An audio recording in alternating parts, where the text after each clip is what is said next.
I would say that there are just two more cases that I won't go into detail on, but they're also very strong. One is the case that I actually also published with Dr. Bettina Payton, who had cardiac arrest during a cesarean section for the birth of her third child. And once again, she had her eyes taped shut. And yet at a certain point, she, of course, hears the surgeon say, basically, well, no, it's the anesthesiologist say her blood pressure is too low. How far along are you in the surgery to the surgeon? And he basically says her blood pressure is plummeting fast. And at that point, she hears a loud expletive because, in fact, her blood pressure has plummeted. And they then go ahead and press that red button to call a code into the wall because her heart has stopped. And she then is watching all of this now from above her body in the operating room, seeing everything in the operating room.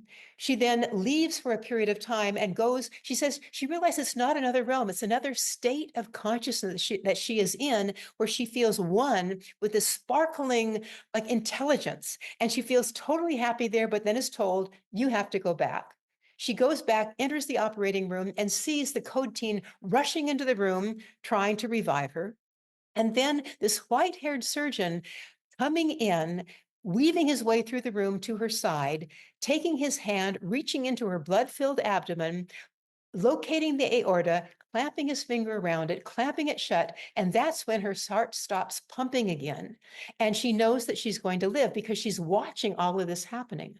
And she then again hears a nurse whisper in her ear that you have a baby that's a beautiful little girl. She survived. She wakes up in the recovery room later from the anesthesia. And before anybody can talk to her, even though she has a trachea tube in her mouth still, she motions for them to say nothing and for a napkin. And she writes on the napkin, I know my heart stopped. I know my uterus is out because they did a hysterectomy, and I know I have a baby girl, so that she could tell them before they could tell her exactly what happened. And she said, from that moment, she knew that consciousness was fundamental, that she was not just this physical body.